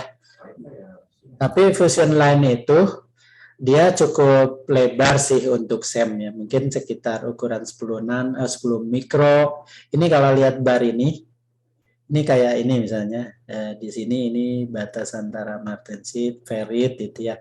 Fusion line kan biasanya dalam ukuran segini itu terlihat. Dia ukurannya berapa ya?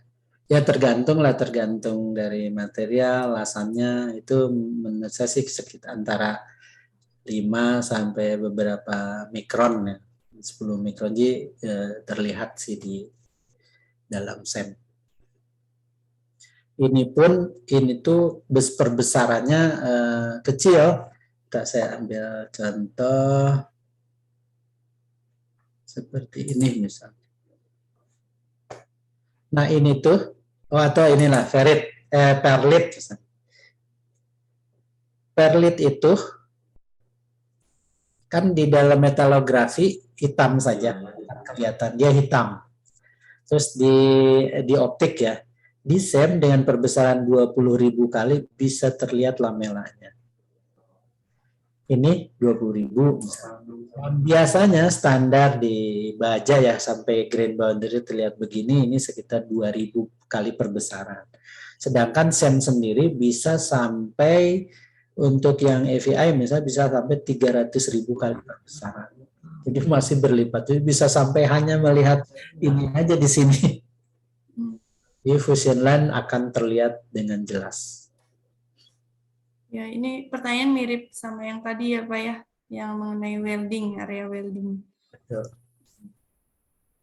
Jadi sudah terjawab ya Pak. Azwinur, mengenai pertanyaan ini tadi juga sempat dibahas, kita bisa melihat daerah-daerah bagian base metal, HAZ, fusion line, dan weld metal menggunakan SEM, tetapi yaitu semakin lebar dari masing-masing daerah tersebut, kita tidak bisa dalam satu kacamata ya Pak, jadi harus kita polarisasi pembacaannya di masing-masing titik tersebut dalam satu garis lurus, gitu Pak.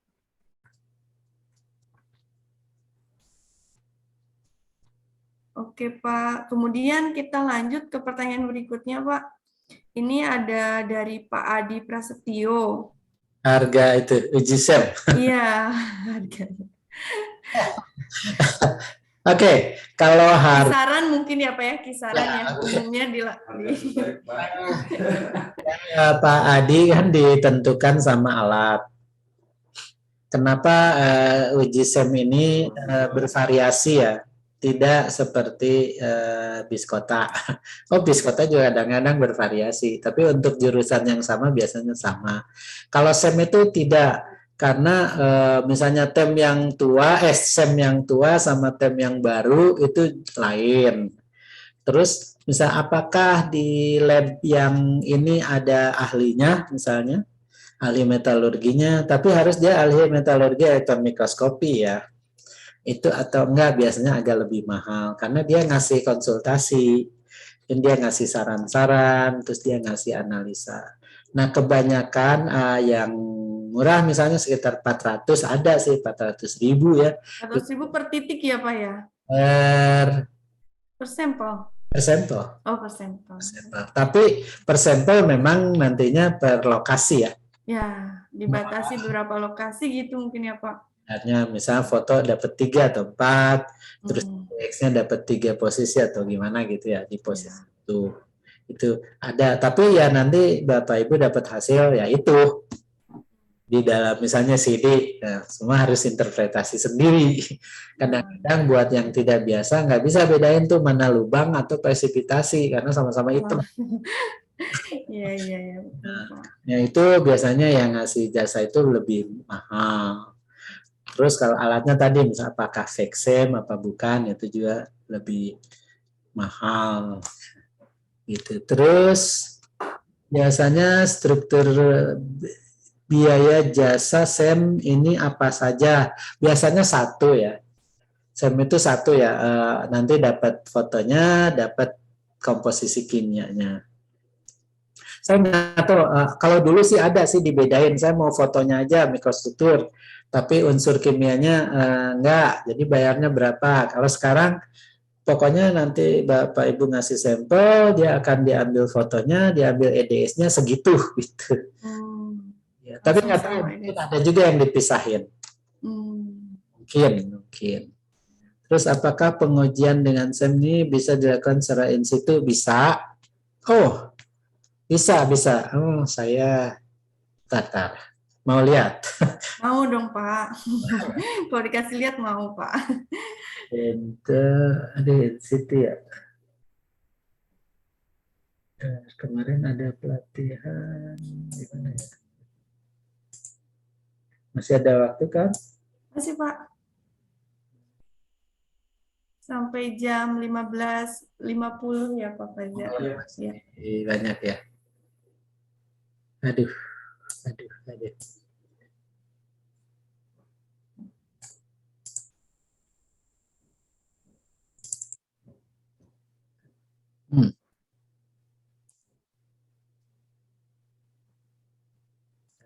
Ada kok ya. Kemarin juga baru pelatihan tapi orang-orang biologi lebih sulit lagi. Oh, yang diuji ini ya Pak, makhluk hidup. Iya, tumbuhan gitu. Alasan Tapi juga itu aduh, mana ya?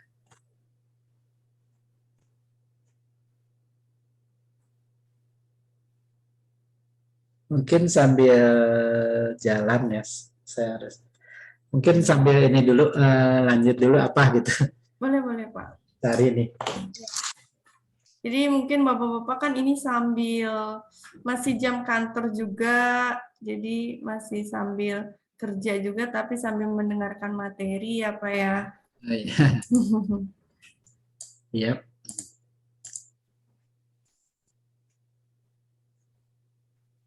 Ya tadi materinya ya Pak yang dibawakan cukup singkat tapi padat sekali ya Pak, mulai dari arti pengujian SEM itu apa, jadi kita tahu nih Pak, SEM itu apa sih itu. Terus prinsip kerjanya untuk pengujian SEM itu seperti apa sehingga menghasilkan gambar atau foto yang dibutuhkan oleh kita ya sebagai engineer gitu. Ya, betul. Kemudian fungsi-fungsi SEM juga tadi dibahas ya Pak. Fungsi-fungsinya kita dengan pengujian SEM kita bisa lihat apa sih yang didapatkan dari pengujian SEM gitu. Dari mulai persebaran struktur fasanya, persebaran bentuk butirnya, besar kecilnya butir, bahkan komposisi kimia atau komposisi unsur dari masing-masing material juga bisa kita lihat di situ ya Pak. Ya, betul. Bahkan sekarang semakin canggih nih Pak, alat SEM itu bisa melihat dengan color coding gitu. Jadi persebaran unsur-unsur ini dibedakan dengan warna. FE-nya seberapa banyak di daerah mana, ataupun nanti apabila ada unsur lain di dalamnya tuh bisa terlihat dengan perbedaan warnanya gitu. Ya, betul.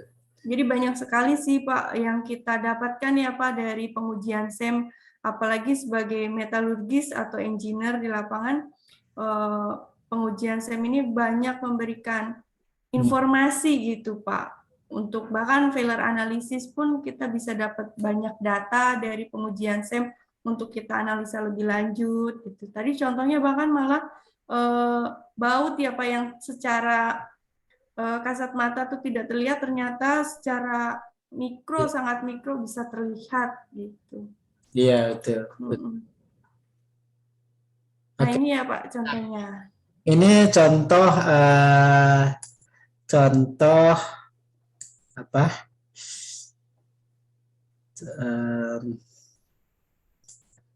Apa pengukuran secara in situ. Ini solder apa namanya timah solder ya di dalam SEM dipanaskan. Jadi diambil dengan SEM tuh dengan resolusi yang bagus bisa dibuat videonya. Jadi kita bisa mengamati langsung bagaimana misalnya bahan solder itu mengeras, terus dia mencair nih seperti ini. Oh. Itu bisa. Tapi memang ordenya ya yang pendek ya, nggak yang bertahun-tahun kan nggak bisa. Di in situ kayak misalnya uji tarik juga ada. Nah ini. Oke, saya. Ini jadi ada video di dalam mesinnya itu gitu Pak? Apa? Bukan. Jadi ini gambar yang diambil berurutan gitu. Jadi, yang gambar yang diambil berurutan tapi bisa di nanti di image direkonstruksi. Jadi makanya kalau kita lihat nih patah-patah kan? Iya. Karena ini setiap berapa 0, sekian detik diambil gambarnya. Oh. Nanti sampai selesai mungkin dapat 1000 gambar gitu. 100 gambar nanti direkonstruksi jadi video. Karena SEM itu dia belum ada apa namanya opsi videonya. Jadi dari foto tapi direkonstruksi supaya seperti mirip video ya Pak? Diangkat semua. Terus mungkin ini ada lagi.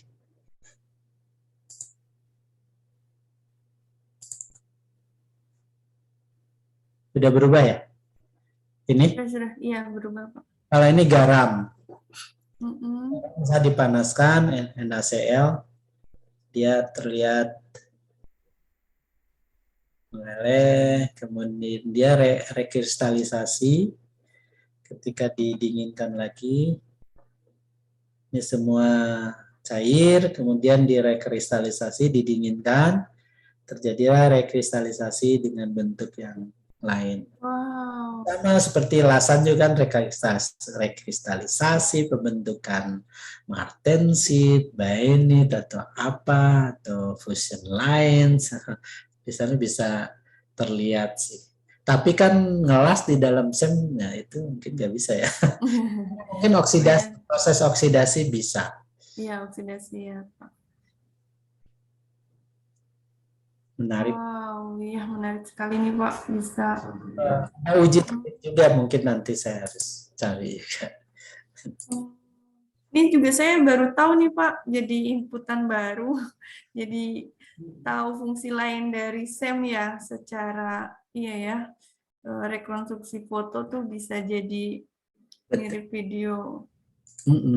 Bisa lihat fenomena apa sih yang terjadi di material tersebut ya Pak?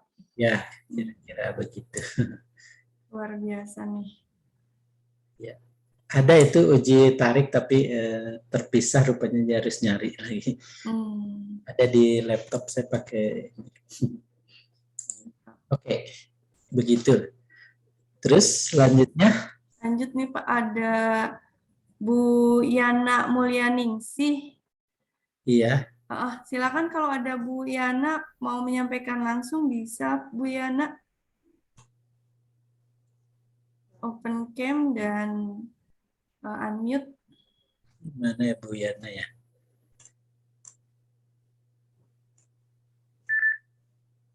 Oh baik, koneksinya kurang baik ya. Jadi saya bacakan aja ya Bu Yana ya. Bu Yana tuh bertanya, bagaimana cara menangani sampel untuk failure analysis yang tidak boleh dipreparasi?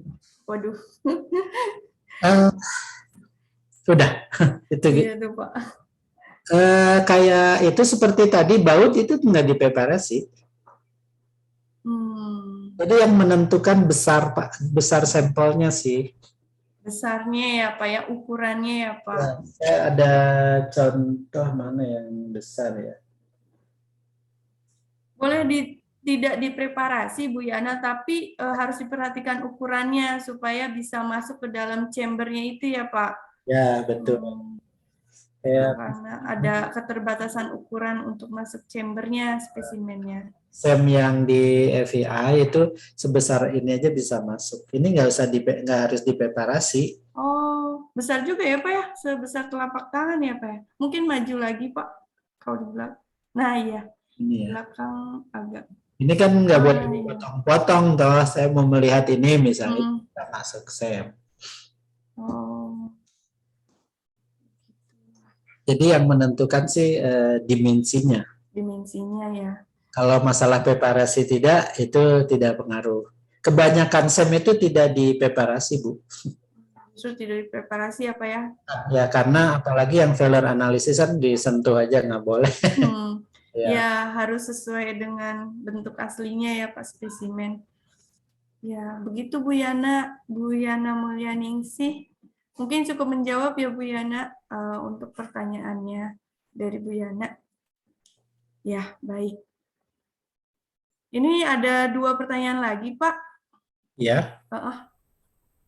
Mungkin saya bacakan ini dua pertanyaan terakhir aja ya Pak ya, karena waktunya juga udah mendekati waktu selesai. Dari Pak Pandu, SEM untuk selanjutnya bisa digunakan untuk plastik tidak Pak? Seperti HDPE gitu. Ya.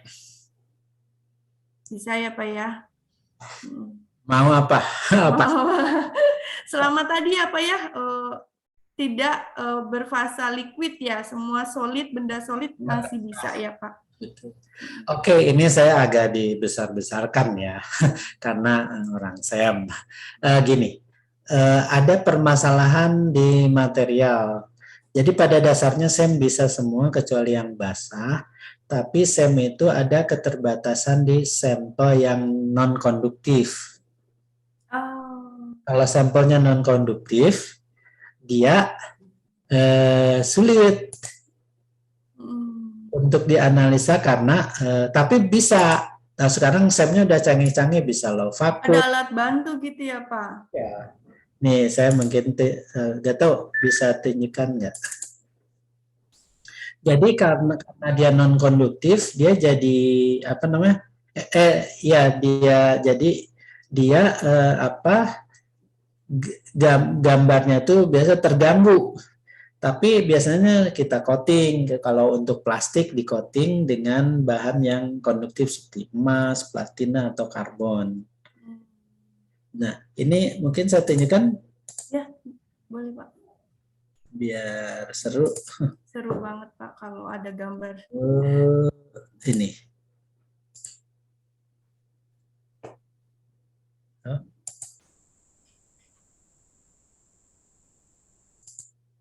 Nah, ini kelihatan? Iya Pak. Serangga ya Pak ya? Jangankan plastik, serangga pun bisa. Ini non konduktif banget. Ini ada ini di coating nih dengan emas. Ini kan low vacuum. Jadi kalau low vacuum nih malah menurut saya sih lebih baik karena bulu-bulunya masih utuh dan ini kelihatan jelas. Kalau ini karena biologi ya dengan di coating dengan apa namanya emas, jadi ada perubahan bulu-bulunya misalnya udah hangus segala macam. Tapi kelihatan. Nah, yang plastik itu biasanya di coating supaya bisa kelihatan. Karena kalau tidak nanti seperti ini gambarnya. Jadi ini tuh apa? Terang pedal apa namanya? Ini tuh elektron ya.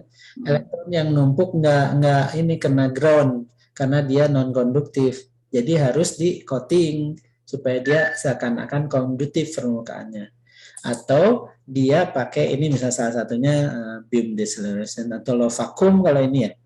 Nah, ini kalau misalnya tanpa low vacuum bahan yang non konduktif, non baja misalnya non besi, non logam, ini seperti ini kelihatan. Masih kelihatan sih tapi nggak jelas banget gitu.